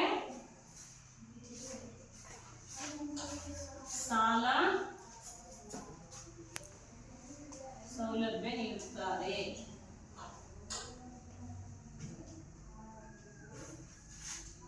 ಗ್ರಾಹಕರಿಗೆ ವಸ್ತುಗಳನ್ನ ಸಾಲವಾಗಿ ಕೂಡ ಕೊಡ್ತಾರೆ. ಇಲ್ಲ? ಈಗ ಉದಾಹರಣೆ, ನಿಮ್ಮೂರಿಗೆ ಯಾರೋ ಒಬ್ರು ತಲೆವರಿ ವ್ಯಾಪಾರಿ ಬರ್ತಾರೆ. ತಲೆವರಿ ವ್ಯಾಪಾರಿ ಅಂದ್ರೆ ತಲೆ ಮೇಲೆ ಹೊತ್ಕೊಂಡು ವಸ್ತುಗಳನ್ನ ಮಾರಾಟ ಮಾಡೋರು ಅಲ್ವಾ. ಸೊ ಯಾವಾಗ್ಲೂ ಕೂಡ ವಾರಕ್ಕೊಂದ್ಸರಿನೋ ತಿಂಗಳಿಗೊಂದ್ಸರಿನೋ ಬರ್ತಾ ಇರ್ತಾರೆ. ಅವ್ರು ನಿಮಗೆ ಚೆನ್ನಾಗಿ ಪರಿಚಯ ಆಗಿರ್ತಾರೆ, ಯಾವಾಗ್ಲೂ ಬರ್ತಿರ್ತಾರಲ್ಲ. ಹಂಗಾಗಿ ಅವಾಗ ನೀವು ಹೇಳಿ ವಸ್ತುವನ್ನು ಕೊಡ್ತೀರಿ, ಈಗ ದುಡ್ಡಿಲ್ಲಪ್ಪ ಇನ್ನೊಂದ್ ಸರಿ ಬರ್ತೀವಿ, ಮುಂದಿನ ವಾರ ಅವಾಗ ಕೊಡ್ತೀವಿ ಅಂತ. ಅವಾಗ ಅವ್ರು ಏನ್ ಮಾಡ್ತಾರೆ, ನಿಮ್ ನಂಬಿಕೆ ಮೇಲೆ ಸಾಲವನ್ನ ಕೊಡ್ತಾರೆ ಅಲ್ವಾ. ಈ ರೀತಿ ಗ್ರಾಹಕರಿಗೆ ಸಾಲ ಸೌಲಭ್ಯಗಳನ್ನು ಕೂಡ ಕೊಡ್ತಾರೆ ಅನ್ನೋದು. ಈಗ ನಷ್ಟವನ್ನ ತಾವೇ ಅನುಭವಿಸುತ್ತಾರೆ ಅಂತ ಹೇಳಿದ್ರೆ, ಅವ್ರು ಸಗಟು ವ್ಯಾಪಾರಿಗಳ ಹತ್ರ ಹೋಗ್ಬಿಟ್ಟು ದೊಡ್ಡ ಪ್ರಮಾಣದ ಸರಕುಗಳನ್ನು ಕೊಡ್ತಾರಲ್ವಾ, ಅವಾಗ ಅವರು ತಾವು ವಾಸಿಸುವಂತ ಸ್ಥಳಕ್ಕೆ ತರುವಂತ ನಿಟ್ಟಿನಲ್ಲಿ ಸಾರಿಗೆಯನ್ನು ಬಳಸ್ಕೊಳ್ತಾರೆ. ಸೊ ಸಾರಿಗೆಯಲ್ಲಿ ನಾವು ತರುವಾಗ ವಸ್ತುಗಳೇನೋ ಕೂಡ ಹೊರಟು ಹೋಗಿದ್ರೆ ಅದರ ನಷ್ಟವನ್ನ ತಾವೇ ಅನುಭವಿಸುತ್ತಾರೆ ಅನ್ನುವಂಥದ್ದು ಅಲ್ವಾ. ಮತ್ತೆ ಗ್ರಾಹಕರಿಗೆ ಅವರು ಮಾರುಕಟ್ಟೆಗೆ ಹೊಸದಾಗಿ ಬಂದಿರುವಂತ ವಸ್ತುಗಳ ಬಗ್ಗೆ ಮಾಹಿತಿಯನ್ನ ಒದಗಿಸ್ತಾರೆ, ಹೇಳ್ತಾರೆ. ಯಾಕಂದ್ರೆ ಮಾರಕ್ ಬಂದಿರ್ತಾರಲ್ವಾ, ನಾವು ಕೇಳ್ತೀವಿ ಇದು ವಸ್ತು ತಂದಿದ್ವಿ, ಈ ಸರಿ ಹೊಸದೈತಿ ಯಾವ್ದು ಅಂತಲ್ವಾ. ಅವಾಗ ಅವ್ರು ಹೇಳ್ತಾರೆ, ನೋಡ್ರಿ ಇದು ಹೊಸದಾಗಿ ಬಂದಿದೆ, ಮಾರುಕಟ್ಟೆಗೆ ತುಂಬಾ ಚೆನ್ನಾಗಿ ಬಾಳಿಕೆ ಬರುತ್ತೆ ಅಲ್ವಾ, ಗುಣಮಟ್ಟ ಚೆನ್ನಾಗಿದೆ, ತಗೊಂಡ್ ಬಳಸಿ ನೋಡ್ರಿ, ನಿಮ್ಗೆ ಗೊತ್ತಾಗುತ್ತೆ. ಆಮೇಲೆ ಇನ್ನೊಂದ್ ಸರಿ ಬಂದ್ರೆ ನೀವೇ ಇದನ್ನ ತಗೊಳ್ತೀರಿ ಅಂತ ಹೇಳ್ತಾರ ಇಲ್ಲ, ಹೇಳ್ತಾರೆ ಅಲ್ವಾ. ಸೊ ಈ ರೀತಿ ಗ್ರಾಹಕರಿಗೆ ಏನ್ ಮಾಡ್ತಾರೆ, ಹೊಸದಾಗಿ ಮಾರುಕಟ್ಟೆಗೆ ಬಂದಿರುವಂತ ವಸ್ತುಗಳ ಬಗ್ಗೆ ಮಾಹಿತಿಯನ್ನ ಕೊಡ್ತಾರೆ ಅನ್ನುವಂಥದ್ದು. ಆಮೇಲೆ ಅವರು ನೀವು ಯಾವ್ದೋ ಒಂದು ವಸ್ತುವನ್ನ ಕೊಡಬೇಕು ಅಂತ ಅನ್ಕೊಂಡಿರ್ತೀರಿ, ಆ ವಸ್ತು ಅವ್ರ ಹತ್ರ ಇರಲ್ಲ, ಇನ್ನೊಂದು ಬೇರೆ ವಸ್ತು ಇರುತ್ತೆ ಅಲ್ವಾ, ಬದಲಿ ವಸ್ತು ಇರುತ್ತೆ. ಆ ಬದಲಿ ವಸ್ತುವಿನ ಬಗ್ಗೆ ಏನ್ ಮಾಡ್ತಾರೆ, ನಿಮಗೆ ಮಾಹಿತಿಯನ್ನ ಕೊಟ್ಟು ಆ ವಸ್ತುವನ್ನ ನೀವು ಕೊಂಡ್ಕೊಂಡಾಗೆ ಮಾಡ್ತಾರೆ ವ್ಯಾಪಾರಿಗಳು ಅಲ್ವಾ. ಸೊ ಈ ರೀತಿ ಸಾಕಷ್ಟು ಚಿಲ್ಲರೆ ವ್ಯಾಪಾರಿಗಳು ಏನ್ ಮಾಡ್ತಾರೆ, ಗ್ರಾಹಕರಿಗೆ ಸೇವೆಗಳನ್ನ ಒದಗಿಸ್ತಾರೆ ಅನ್ನುವಂಥದ್ದು. ಸೊ ಈ ರೀತಿ ಸಾಕಷ್ಟು ಚಿಲ್ಲರೆ ಗ್ರಾಹಕರು ಚಿಲ್ಲರೆ ವ್ಯಾಪಾರಿಗಳು ಗ್ರಾಹಕರಿರುವಂತಹ ಸ್ಥಳಗಳಿಗೆ ಹೋಗ್ಬಿಟ್ಟು ಅವರಿಗೆ ಇವೆಲ್ಲಾ ಸೇವೆಗಳನ್ನು ಒದಗಿಸ್ತಕ್ಕಂಥದ್ದನ್ನು ನಾವು ನೋಡ್ತೀವಿ. ಹಾಗಾದ್ರೆ ಚಿಲ್ಲರೆ ವ್ಯಾಪಾರಿಗಳಂದ್ರೆ ಯಾರ್ಯಾರು ಬರ್ತಾರೆ ಗೊತ್ತಾಗ್ಬೇಕಲ್ಲ. ಚಿಲ್ಲರೆ ವ್ಯಾಪಾರಿಗಳಲ್ಲಿ ಸಣ್ಣದಾಗಿ ವ್ಯಾಪಾರಗಳನ್ನ ಮಾಡೋರು ನೋಡಿ ಅದರಲ್ಲಿ ಕಾಯಂ ಅಂಗಡಿಗಳು, ಚಿಲ್ಲರೆ ವ್ಯಾಪಾರಿಗಳಲ್ಲಿ ಯಾರ್ಯಾರು ಇದ್ದಾರೆ ಅಂತ ಹೇಳಿ. ಹಾ, ಕಾಯಂ ಅಂಗಡಿಗಳು ಅಂದ್ರೆ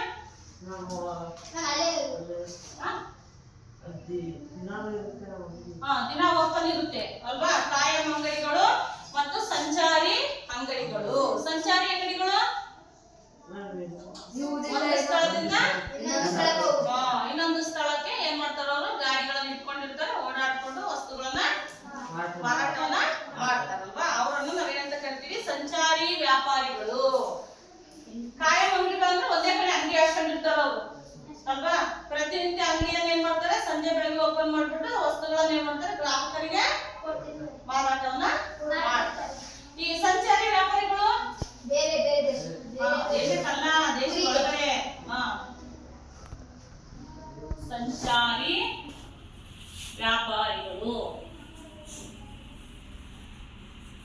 ಇವ್ರು ಏನ್ ಮಾಡ್ತಾರೆ, ಊರಿಂದ ಊರಿಗೆ ಅಲ್ವಾ, ಒಂದು ಪ್ರದೇಶದಿಂದ ಮತ್ತೊಂದು ಪ್ರದೇಶಕ್ಕೆ ಏನ್ ಮಾಡ್ತಾರೆ, ಗಾಡಿಗಳನ್ನ ಇಟ್ಕೊಂಡಿರ್ತಾರೆ. ಆ ಗಾಡಿಗಳಲ್ಲಿ ಏನ್ ಮಾಡ್ತಾರೆ, ಓಡಾಟ ಮಾಡ್ಕೊಂಡು. ಗಾಡಿ ಇಲ್ದವರು ಕೂಡ ಏನ್ ಮಾಡ್ತಾರೆ, ಬೇರೆ ಬೇರೆ ಊರುಗಳಿಗೆ, ಪ್ರದೇಶಗಳಿಗೆ ಹೋಗಿ ಸರಕುಗಳನ್ನ ಮಾರಾಟವನ್ನ ಮಾಡ್ತಾರೆ. ಈಗ ಆದರೆ ಯಾವುದು ಸಂಚಾರಿ ವ್ಯಾಪಾರಿಗಳಿಗೆ ಯಾರು ಉದಾಹರಣೆ ಕೊಡ್ತೀರಿ? ಸಂಚಾರಿ ವ್ಯಾಪಾರಿಗಳು ಈಗ ಗಾಡಿ ಇಟ್ಕೊಂಡು ಓಡಾಡೋರು, ಗಾಡಿ ಇಲ್ದೇನೆ ಓಡಾಡೋರು. ಅದೇ ಯಾವ ವಸ್ತುಗಳನ್ನು ಮಾರಾಟ ಮಾಡೋರು? ಮಸಾಲೆ ಪದಾರ್ಥಗಳನ್ನ ಮಾರಾಟ ಮಾಡೋರು. ಗಾಡಿ ಇಟ್ಕೊಂಡಿರ್ತಾರೆ, ಎಲ್ಲರೂ ಗಾಡಿ ಇಟ್ಕೊಂಡಿರ್ತಾರೆ. ಕೆಲವರು ಸ್ವಂತ ಗಾಡಿ ಇದ್ರೆ ಬಂದಿರ್ತಾರೆ, ಇಲ್ಲ ಅಂದ್ರೆ ಬಸ್ಸಿಗೆ ಬರ್ತಾರಲ್ವಾ, ಬಸ್ಸಿಗೆ ಬರ್ತಾರೆ. ಮತ್ತೆ ಯಾರು ಉದಾಹರಣೆ ಕೊಡ್ತೀವಿ ಸಂಚಾರಿ ವ್ಯಾಪಾರಿಗಳಿಗೆ? ಬಟ್ಟೆ ಮಾರಾಟ ಮಾಡೋರು ಅಲ್ವಾ. ಆಮೇಲೆ ಬೆಳೆಗಳನ್ನ ಮಾರಾಟ ಮಾಡೋರು. ಆಮೇಲೆ ತರಕಾರಿ ಮಾರೋರು. ಅಲ್ವೇನಾ, ಪುಟ್ಟಿಯನ್ನು ಹೊತ್ಕೊಂಡ್ ಬರ್ತಾರಲ್ಲ ತರಕಾರಿಯನ್ನ, ಬೇರೆ ಬೇರೆ ವಿವಿಧ ತರಕಾರಿಯನ್ನ ಪುಟ್ಟಿಯನ್ನು ಹೊತ್ಕೊಂಡು ಬರ್ತಾರೆ. ಸೊಪ್ಪು ಮಾರಾಟ ಮಾಡೋರು. ಹೌದಲ್ಲ? ನೋಡಿ, ಇವರೆಲ್ಲರೂ ಯಾರು? ಸಂಚಾರಿ ವ್ಯಾಪಾರಿಗಳು. ಸಂಚಾರಿ ವ್ಯಾಪಾರಿಗಳು ಒಂದು ಪ್ರದೇಶದಿಂದ ಮತ್ತೊಂದು ಪ್ರದೇಶಕ್ಕೆ ಅಲೆಯುತ್ತಾ ಸರಕುಗಳನ್ನ ಏನ್ ಮಾಡ್ತಾರೆ, ಗ್ರಾಹಕರಿಗೆ ಮಾರಾಟವನ್ನ ಮಾಡ್ತಾರೆ. ಇವರನ್ನ ನಾವೇನಂತ ಕರಿತೀವಿ? ಸಂಚಾರಿ ವ್ಯಾಪಾರಿಗಳು ಎಂದು ಕರೆಯುತ್ತೇವೆ ಅಲ್ವಾ. ಇವು ಈಗ ಕಾಯಂ ಅಂಗಡಿಗಳು ನಿರ್ದಿಷ್ಟ ಸ್ಥಳದಲ್ಲೇ ಏನಾಗಿರ್ತವೆ, ಸ್ಥಾಪನೆ ಆಗಿರ್ತವೆ ಅಲ್ವಾ. ಅಲ್ಲೇ ಗ್ರಾಹಕರಿಗೆ ಏನ್ ಮಾಡ್ತವೆ, ಪ್ರತಿನಿತ್ಯ ಅವ್ರಿಗೆ ಬೇಕಾದಂತ ಸರಕುಗಳನ್ನ ಮಾರಾಟವನ್ನ ಮಾಡ್ತಾ ಇರ್ತಾರೆ ಅಲ್ವಾ. ಈ ರೀತಿ ಇರುತ್ತೆ. ಈಗ ಸಂಚಾರಿ ವ್ಯಾಪಾರಿಗಳನ್ನ ಕಾಯಂ ಅಂಗಡಿಗಳು ನಿರ್ದಿಷ್ಟ ಸ್ಥಳದಲ್ಲೇ ಇರ್ತಾರ? ಸಂಚಾರಿ ವ್ಯಾಪಾರಿಗಳು ಕಾಯಂ ಅಂಗಡಿಗಳ ಹಾಗೆ ನಿರ್ದಿಷ್ಟ ಸ್ಥಳದಲ್ಲೇ ಇದ್ದು ವಸ್ತುಗಳನ್ನು ಮಾರಾಟ ಮಾಡ್ತಾರ? ಇಲ್ಲ. ಹೌದಲ್ಲ? ಕಾಯಂ ಅಂಗಡಿಗಳು ಅಂದ್ರೆ ನಿರ್ದಿಷ್ಟ ಸ್ಥಳದಲ್ಲಿ ಅಂಗಡಿಗಳನ್ನು ಹಾಕೊಂಡು ಏನ್ ಮಾಡ್ತಾರೆ, ಸರಕುಗಳನ್ನ ಗ್ರಾಹಕರಿಗೆ ಮಾರಾಟವನ್ನು ಮಾಡ್ತಾರೆ. ಸಂಚಾರಿ ವ್ಯಾಪಾರಿಗಳು ಗ್ರಾಹಕರು ಇರುವಲ್ಲಿಗೆ ಏನ್ ಮಾಡ್ತಾರೆ, ಹೋಗ್ಬಿಟ್ಟು ಸರಕುಗಳನ್ನ ಮಾರಾಟವನ್ನ ಮಾಡ್ತಾರೆ. ನಿಮ್ಗೆ ಯಾರಿಗೂ ಡಿಫ್ರೆನ್ಸ್ ಗೊತ್ತಿರ್ಬೇಕು. ಕಾಯಂ ಅಂಗಡಿಗಳು ಅಂದ್ರೆ ಒಂದೇ ಸ್ಥಳದಲ್ಲಿ ಇರ್ತವೆ ಅಂಗಡಿಗಳು ಅಲ್ವಾ. ಅಂಗಡಿಗಳನ್ನ ಹಾಕೊಂಡು ಒಂದೇ ಸ್ಥಳದಲ್ಲಿ ಅಂಗಡಿಗಳನ್ನ ಇಟ್ಕೊಂಡು ಏನ್ ಮಾಡ್ತಾರೆ, ಅಲ್ಲಿ ಸರಕುಗಳನ್ನ ಗ್ರಾಹಕರಿಗೆ ಮಾರಾಟವನ್ನ ಮಾಡ್ತಾರೆ ಅಲ್ವಾ. ಸಂಚಾರಿ ವ್ಯಾಪಾರಿಗಳು ಗ್ರಾಹಕರು ಇರುವಲ್ಲಿಗೆ ಹೋಗಿ ಏನ್ ಮಾಡ್ತಾರೆ, ಸರಕುಗಳನ್ನ ಮಾರಾಟವನ್ನ ಮಾಡ್ತಾರೆ. ಇವರನ್ನ ಸಂಚಾರಿ ವ್ಯಾಪಾರಿಗಳು ಅಂತ ಕರಿತೀವಿ. ಗೊತ್ತಾಯ್ತಾ? ಹಾಗಾದ್ರೆ ನಾವು ಇವಾಗ ಹೋಮ್ವರ್ಕ್ ಕ್ವಶನ್ ನಂಬರ್ ಕಾಣೋಣ ಆಯ್ತಾ. ಈಗ ನಿಮ್ ಟೆಕ್ಸ್ಟ್ ಬುಕ್ ಅನ್ನು ಓಪನ್ ಮಾಡಿ ಎಲ್ರು.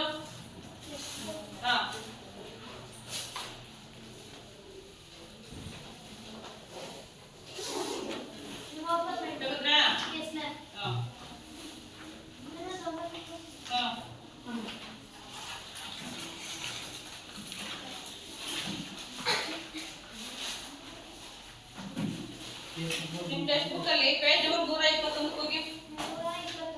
ಪೇಜ್ ನಂಬರ್ 121 ಬಂದ್ರ?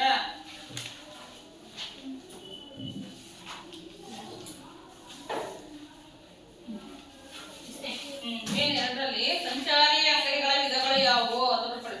ಸಂಚಾರಿ ಅಂಗಡಿಗಳ ವಿಧಗಳು ಯಾವುವು? Page number 121. ಸಂಚಾರಿ ಅಂಗಡಿಗಳ ವಿಧಗಳು ಯಾವುವು ಅಥವಾ ವಿವಿಧ ವಿಧಗಳನ್ನು ತಿಳಿಸಿ ಆಯ್ತಾ. ನೆಕ್ಸ್ಟ್ ಪೇಜ್ ತಿರುಗಿಸಿ 122 ಹೋಗಿ 122 ಅಂದ್ರೆ 13 14 14 15 ಆಯ್ತಾ ಇಷ್ಟನ್ನ ಬರ್ಕೊಂಡ್ಬರ್ಬೇಕು. ಆಮೇಲೆ ಏನು ಮಾಡ್ಕೊಂಡ್ಬರ್ಬೇಕು ಸೋಮವಾರ ಅಂತ ಹೇಳಿದ್ರೆ, ಈಗ ನಿಮ್ಮ ಸ್ಥಳದ ಹತ್ರ ಯಾವ್ದಾದ್ರು ಸಂತೆ ಅಥವಾ ಜಾತ್ರೆ ನಡೆಯುತ್ತಲ್ವಾ, ಸ್ಥಳ ಅಂದ್ರೆ ನೀವು ಹೊಸ ಮಟ್ಟದ ಊರು, ಅಲ್ಲಿ ನಿಮ್ಮ ಊರಲ್ಲೇ ಆಗಿರ್ಬೋದು ಅಥವಾ ಅಕ್ಕಪಕ್ಕ ಊರಲ್ಲೇ ಆಗಿರ್ಬೋದು ಅಲ್ವಾ, ಸಂತೆ ನಡೆಯುತ್ತಲ್ವಾ. ಆ ಸಂತೆಯಲ್ಲಿ ಯಾರ್ಯಾರು ಹೇಗೆ ವ್ಯವಹಾರಗಳನ್ನ ಮಾಡ್ತಾರೆ, ಯಾವ ವಸ್ತುಗಳನ್ನ ಮಾರಾಟ ಮಾಡ್ತಾರೆ ಅಲ್ವಾ, ಅವರ ವ್ಯಾಪಾರ ಅಥವಾ ಏನ್ ಮಾಡ್ತಾರಲ್ಲ ಅದ್ರ ಉದ್ದೇಶ ಏನು ಅಂತೇಳಿ ಏನ್ ಮಾಡ್ಬೇಕು, ಒಂದು ಪೇಜ್ ಮಾಹಿತಿಯನ್ನ ಬರ್ಕೊಂಡು ಬರ್ಬೇಕು. ಆ ಸಂತೆಗೆ ಯಾವ ಊರಿಂದೆಲ್ಲ ಸುತ್ತಮುತ್ತ ಬರ್ತಾರೆ ಅಲ್ವಾ, ಯಾವ ವಸ್ತುಗಳನ್ನಲ್ಲಿ ಮಾರಾಟ ಮಾಡ್ತಾರೆ ಅಂತ. ಆಮೇಲೆ ಅವರು ಆ ಮಾರಾಟವನ್ನ ಮಾಡೋದ್ರಿಂದ ಆದಾಯ ಗಳಿಸ್ಕೊಳ್ತಾರಲ್ವಾ. ಸೊ ಇದು ಅವರ ಜೀವನ ನಿರ್ವಹಣೆಗೆ ಯಾಕೆ ಅವೆಲ್ಲ ಕೈಗೊಳ್ತಾರೆ, ಏನು ಉಪಯೋಗ ಅವರಿಗೆ ಅಂತೇಳಿ ಅದನ್ನ ಕುರಿತು ಏನ್ ಮಾಡ್ಬೇಕು, ಪ್ರಬಂಧವನ್ನ ಬರ್ಕೊಂಡು ಬರ್ಬೇಕು. ಓಕೆನಾ, ಮಾಡ್ಕೊಂಡ್ ಬರ್ತೀರಾರೆ? ಸರಿ, ಹೋಮ್ವರ್ಕ್ ಯಾರು ತಪ್ಸಂಗಿಲ್ಲ, ಡೈಲಿ ಬರ್ಕೊಂಡ್ ಬರ್ಬೇಕು ಆಯ್ತಾ.